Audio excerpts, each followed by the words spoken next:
आइए सुनते हैं मुंशी प्रेमचंद जी की कहानी मनोवृत्ति। एक सुंदर युवती प्रातःकाल गांधी पार्क में बिल्लौर के बेंच पर गहरी नींद में सोई पाई जाए, यह चौंका देने वाली बात है। सुंदरियां पार्कों में हवा खाने आती हैं, हंसती हैं, दौड़ती हैं, फूल पौधों से खेलती हैं, किसी का इधर ध्यान नहीं जाता। लेकिन कोई युवती रविश के किनारे वाले बेंच पर बेखबर सोए, यह बिल्कुल गैर मालूमी बात है।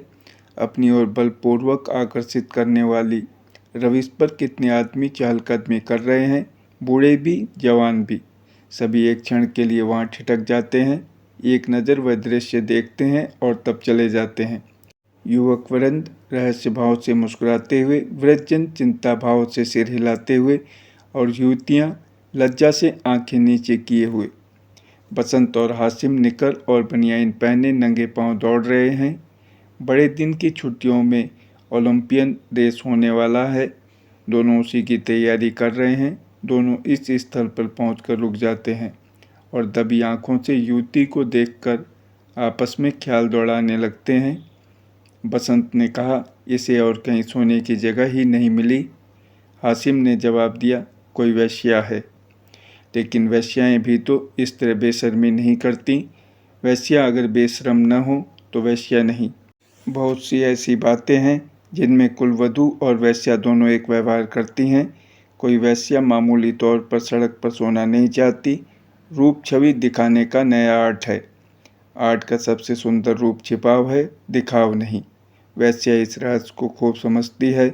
उसका छिपाव केवल आकर्षण बढ़ाने के लिए है, हो सकता है, मगर केवल यहाँ सो जाना यह प्रमाणित नहीं करता कि यह वेश्या है। इसकी मांग में सिंदूर है। वेश्याएं अवसर पर सौभाग्यशाली बन जाती हैं। रात भर प्याले के दौर चले होंगे, काम क्रीड़ाएँ हुई होंगी, अवसाद के कारण ठंडक पाकर सो गई होगी। मुझे तो कुलवधू सी लगती है। कुलवधू पार्क में सोने आएगी, हो सकता है घर से रूठ कर आई हो। चलकर पूछी क्यों न लें। निरे अहमक हो, बगैर परिचय के आप किसी को जगा कैसे सकते हैं। अभी चलकर परिचय कर लेंगे, उल्टे और एहसान जताएंगे। और जो कहीं झिड़क दे, झिड़कने की कोई बात भी तो हो, उससे सौजन्य और सहृदयता में डूबी हुई बातें करेंगे। कोई युवती ऐसी बातें सुनकर चिढ़ नहीं सकती। अजी गत यौवनाएं तक तो रस भरी बातें सुनकर फूल ही उठती हैं। यह तो नव यौवना है। मैंने रूप और यौवन का ऐसा सुंदर संयोग नहीं देखा था। मेरे हृदय पर तो यह रूप अब जीवन पर्यंत के लिए अंकित हो गया, शायद कभी न भूल सकूं। मैं तो फिर यही कहता हूँ कि कोई वेश्या है। रूप की देवी वेश्या भी हो, उपास्य है। यहीं खड़े खड़े कवियों की सी बातें करोगे, जरा वहाँ चलते क्यों नहीं। तुम केवल खड़े रहना, पास तो मैं डालूंगा। कोई कुलवधू है। कुलवधू पार्क में आकर सोए तो इसका इसके सिवा कोई अर्थ नहीं कि वह आकर्षित करना चाहती है, और ये वेश्या मनोवृत्ति है। आजकल की युवतियां भी तो फॉरवर्ड होने लगी हैं। फॉरवर्ड युवतियां युवकों से आंखें नहीं चुराती। हाँ, लेकिन है कुलवधू। कुलवधू से किसी तरह की बातचीत करना मैं बेहूदगी समझता हूँ। तो चलो फिर दौड़ लगावें। लेकिन दिल में तो वह मूर्ति दौड़ रही है। तो आओ बैठें। जब वह उठकर जाने लगे तो उसके पीछे चलें। मैं कहता हूँ वेश्या है, और मैं कहता हूँ कुलवधू है। तो 10-10 की बाजी रही। दो वृद्ध पुरुष धीरे धीरे जमीन की ओर ताकते आ रहे हैं, मानो खोई जवानी ढूंढ रहे हों। एक की कमर झुकी, बाल काले, शरीर स्थूल। दूसरे के बाल पके हुए पर कमर सीधी, एकहरा शरीर। दोनों के दांत टूटे पर नकली दांत लगाए। दोनों की आंखों पर ऐनक। मोटे महाशय वकील हैं, छरहरे महोदय डॉक्टर। वकील, देखा यह 20वीं सदी की करामात। डॉक्टर, जी हाँ देखा। हिंदुस्तान दुनिया से अलग तो नहीं है, लेकिन आप इसे शिष्टता तो नहीं कह सकते। शिष्टता की दुहाई देने का अब समय नहीं है। किसी भले घर की लड़की वेश्या है साहब। आप इतना भी नहीं समझते। वेश्या इतनी फूहड़ नहीं होती, और भले घर की लड़की फूहड़ होती हैं। नई आज़ादी है, नया नशा है। हम लोगों की तो बुरी भली कट गई। जिनके सिर आएगी वह झेलेंगे। अफसोस, जवानी रुखसत हो गई। जिंदगी जहन्नुम से बदतर हो जाएगी। मगर आंखें तो नहीं रुखसत हो गईं, वह दिल तो नहीं रुखसत हो गया। बस आँख से देखा करो, दिल जलाया करो। मेरा तो फिर जवान होने को जी चाहता है। सच पूछो तो आजकल के जीवन में ही जिंदगी की बहार है। हमारे वक्तों में तो कोई सूरत ही नज़र न आती थी। आज तो जिधर जाओ हुस्न ही हुस्न के जलवे। सुना, युवतियों को दुनिया में जिस चीज़ से सबसे ज़्यादा नफरत है वह बूढ़े मर्द हैं। मैं इसका कायल नहीं। पुरुष का जौहर उसकी जवानी नहीं, उसका शक्ति संपन्न होना है। कितने ही बूढ़े जवानों से ज़्यादा कड़ियल होते हैं। मुझे तो आए दिन इसके तजर्बे होते हैं। मैं ही अपने को किसी जवान से कम नहीं समझता। यही सब सही है, पर बूढ़ों का दिल कमज़ोर हो जाता है। अगर ये बात न होती तो इस रमणी को इस तरह देखकर हम लोग यूँ न चले जाते। मैं तो आँखों भर देख भी न सका। डर लग रहा था कि कहीं उसकी आँखें खुल जाएं और वह मुझे ताकते देख ले तो दिल से क्या समझे। खुश होती कि बूढ़े पर भी उसका जादू चल गया। अजी रहने भी दो, आप कुछ दिनों ओकासा का सेवन कीजिए।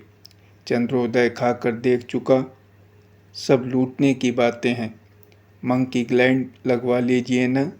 आप इस युवती से मेरी बातें पक्की करा दें, मैं तैयार हूँ। हाँ, यह मेरा जिम्मा, मगर भाई हमारा हिस्सा भी रहेगा। अर्थात यह कि कभी कभी मैं आपके घर आकर अपनी आंखें ठंडी कर लिया करूँगा। अगर आप इस इरादे से आएँ तो मैं आपका दुश्मन हो जाऊँ। ओहो, आप तो मंकी ग्लैंड का नाम सुनते ही जवान हो गए। मैं तो समझता हूँ यह भी डॉक्टरों ने लूटने का एक लटका निकाला है। सच। अरे साहब, इस रमणी के स्पर्श में जवानी है।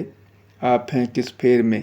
उसके एक एक अंग में, एक एक चितवन में, एक एक मुस्कान में, एक एक विलास में जवानी भरी हुई है।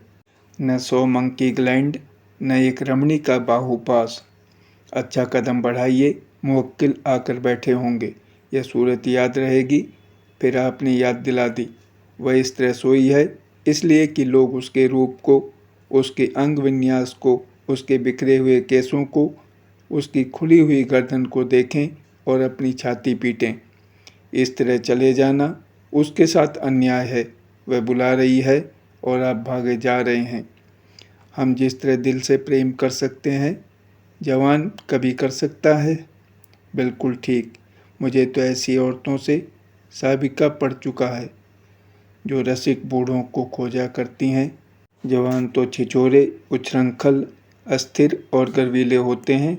वे प्रेम के बदले में कुछ चाहते हैं, यानी स्वार्थ भाव से आत्मसमर्पण करते हैं।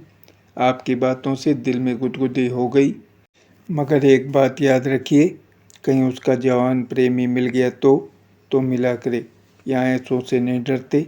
आपकी शादी की कुछ बातचीत थी तो? हाँ थी, मगर अपने ही लड़के जब दुश्मनी पर कमर बांधें तो क्या हो। मेरा बड़ा लड़का यशवंत तो मुझे बंदूक दिखाने लगा। ये जमाने की खूबी है। अक्टूबर की धूप तेज हो चली थी। दोनों मित्र निकल गए। 2 देवियाँ, एक वृद्धा, दूसरी नवयौवना, पार्क के फाटक पर मोटर से उतरीं और पार्क में हवा खाने आईं। उनकी निगाह भी उस नींद की माती युवती पर पड़ी। वृद्धा ने कहा, बड़ी बेशर्म है।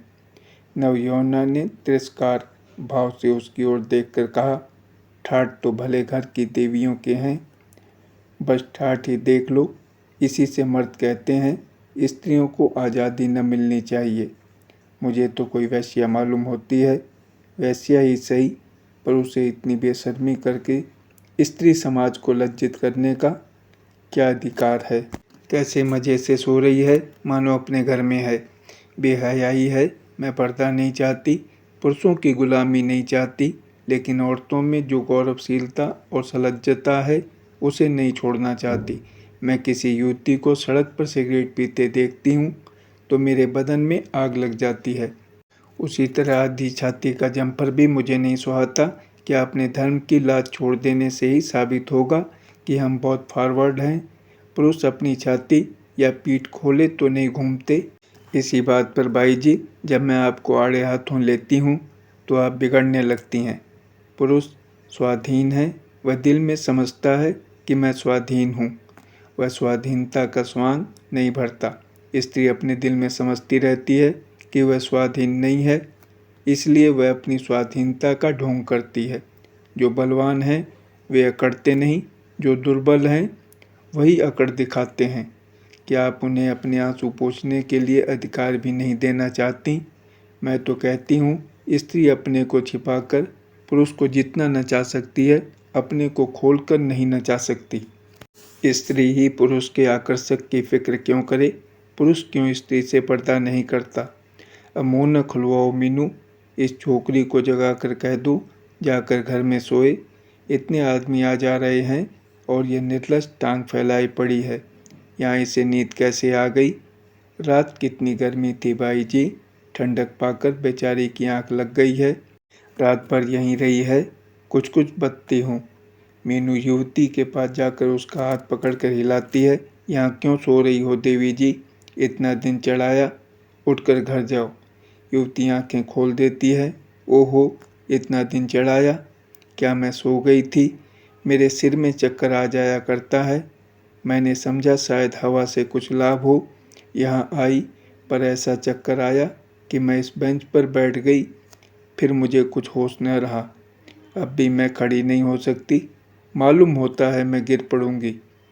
बहुत दवा की पर कोई फ़ायदा नहीं होता। आप डॉक्टर श्यामनाथ को जानती होंगी, वह मेरे ससुर हैं। युवती ने आश्चर्य से कहा, अच्छा, वह तो अभी इधर ही से गए हैं। सच? लेकिन मुझे पहचान कैसे सकते हैं? अभी मेरा गौना नहीं हुआ है। तो क्या आप उनके लड़के बसंत लाल की धर्मपत्नी हैं? युवती ने शर्म से सिर झुकाकर स्वीकार किया। मीनू ने हंसकर कहा, बसंत लाल तो अभी इधर से गए हैं। मेरा उनसे यूनिवर्सिटी का परिचय है। अच्छा, लेकिन मुझे उन्होंने देखा कहाँ है? तो मैं दौड़कर डॉक्टर को खबर दे दूं? जी नहीं, मैं थोड़ी देर में बिल्कुल अच्छी हो जाऊंगी। बसंत लाल भी वह खड़ा है, उसे बुला दूं? जी नहीं, किसी को न बुलाइए। तो चलो, अपने मोटर पर तुम्हें तुम्हारे घर पहुंचा दूं। आपकी बड़ी कृपा होगी। किस मोहल्ले में? बेगमगंज, मिस्टर जयराम दास के घर। मैं आज ही मिस्टर बसंत लाल से कहूँगी। मैं क्या जानती थी कि वह इस पार्क में आते हैं, मगर कोई आदमी तो साथ ले लिया होता। किस लिए? कोई ज़रूरत न थी। धन्यवाद।